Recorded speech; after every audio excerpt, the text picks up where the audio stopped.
A big thank you to Squarespace for sponsoring today's video. Hello everyone, hope you're doing well and thanks for joining us today. A few weeks ago I published a video tackling claims that the footage from the space station is apparently all fake. And there were quite a few comments from people who were trying to argue that the space station isn't real. And one such comment, which led to a very interesting conversation, came from someone by the name of Pokie.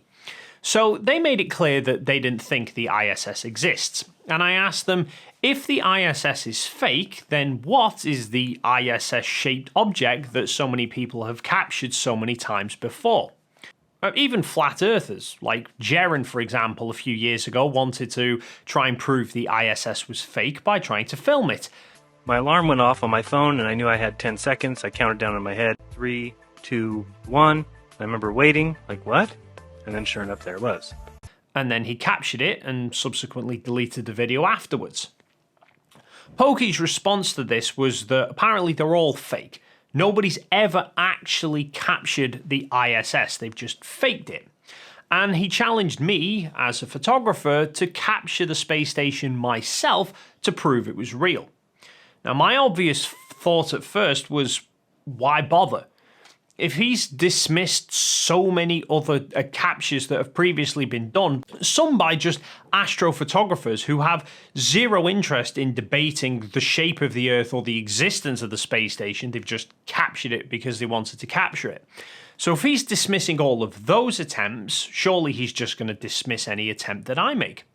But Pokie was insistent that apparently I'm trustworthy. And so if I captured the ISS, he would concede his position and admit he was wrong and apologise. Also, he stated that he was convinced that I wouldn't actually do it. Well, I did. But before we go into the details of it, I'd like to take a moment to thank today's sponsor, Squarespace. I've never been a fan of making websites, but with Squarespace, it's a breeze. Just select a template from the hundreds available and then set about customizing it as much as you want to make your website look your own. You can add features like an online store, where the analytics section will then let you track orders and website traffic. It lets you add an email marketing campaign for things like newsletters to send out to your subscribers, or even if you just want an online portfolio like I've done, Squarespace is the best choice for doing it. To start with a free trial today, head on over using the link in the description, squarespace.com/Dave McKeegan, and to get 10% off your first purchase, then use the code Dave McKeegan at checkout. So I was challenged by Pokie to photograph the International Space Station, and I accepted the challenge, but I did explain at the time it was not going to be a quick process, which Pokie took to meaning that I was trying to wriggle out of the challenge barely 10 minutes after I'd accepted it. Seeing the ISS is pretty straightforward. There's numerous trackers available which show the path that its orbit will take. So when you see the path that is going to go near your location during the night, you go outside, and as long as the skies are clear, you'll see a bright dot going across the sky. Photographing it, however, takes a bit more planning because it passes by pretty quickly, and you need a very long focal length optic to have a hope of seeing any real detail of it.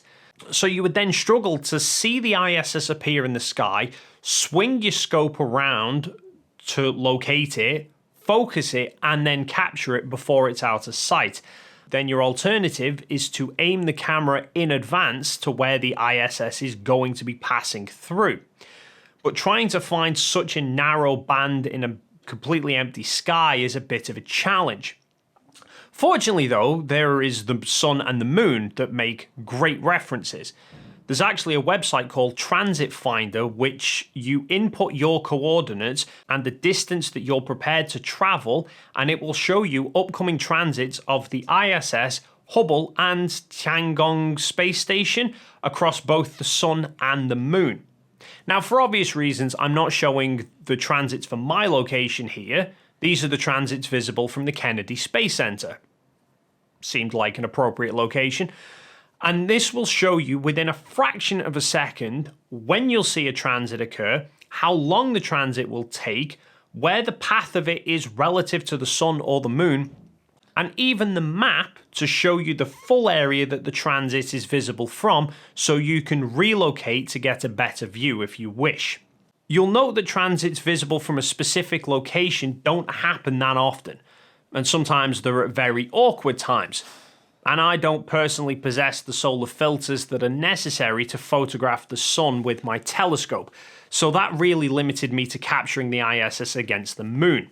And of course you need good weather to be able to see the moon. But I live in the UK, where good weather's a rarity. I mean, the Bible talks about it raining for 40 days and 40 nights. That's still the best summer we've ever seen. So it takes a bit more planning to photograph the ISS than it does to just see it. All of which I explained to Pokie just to give a clear indication that it wasn't going to be something that I'd be getting done within a few days or anything. Just to head off him sort of jumping in and saying, oh, I said you wouldn't do it, I said you wouldn't do it. But I did insist that I would regularly check the transit finder for potential opportunities. Now, after one or two missed chances due to a busy schedule, I did have an opportunity the other night with a transit taking place just after 9 PM. Now, this was actually my first ever attempt at capturing the ISS. So I got my scope set up, I aimed it at the moon, I had my camera attached to the back of it. I put my camera into electronic shutter mode rather than mechanical shutter because I didn't want to risk any vibrations from the camera causing shake to the images, and I had a wired shutter release cable on the camera so that I didn't need to touch the camera itself. I knew the transit wasn't going to last long, less than a second. So I put the camera onto the fastest shooting speed that it has, which is 10 frames a second, to give me the best chance of getting a good photo. I mean, I could have played it safe and just recorded video of it, but video compression naturally just isn't as good as still images, and my camera can shoot 4K video, which is 8 megapixels, whereas the stills are 24 megapixels. However, I did set up a second camera on a tripod behind the scope to film the screen of the first camera just to head off any potential claims that the still images were faked.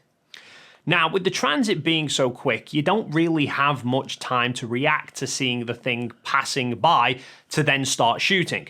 So you really want to start shooting in advance. Thankfully, my camera carries a pretty large buffer which lets me shoot for a good 6 to 7 seconds non-stop. So I had the world clock loaded on my phone, and once it got to within about 3 seconds of the scheduled transit time, I just held down the shutter button and hoped, basically. And I could actually see the individual frames of the transit flash by on the screen, which was amazing. Now, they're not perfect, but frankly, for a first attempt, I am very pleased with them.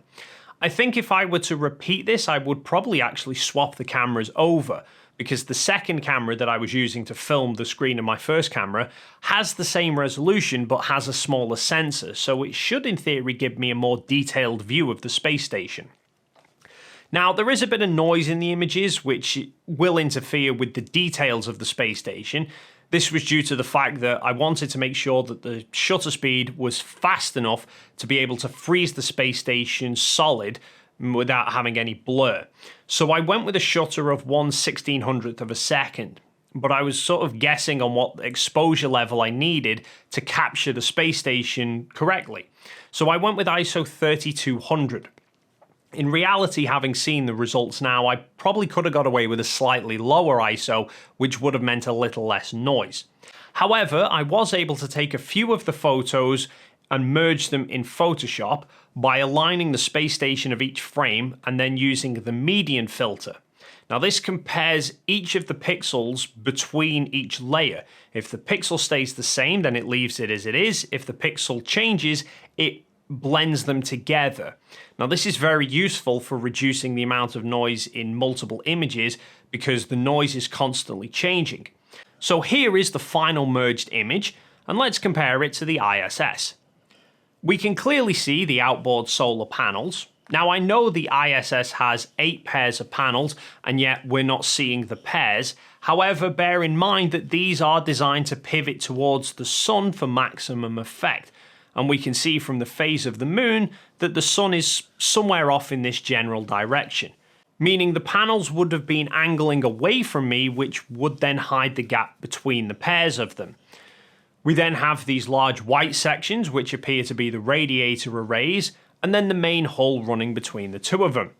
So I don't think there can be any doubt that that looks exactly like the ISS.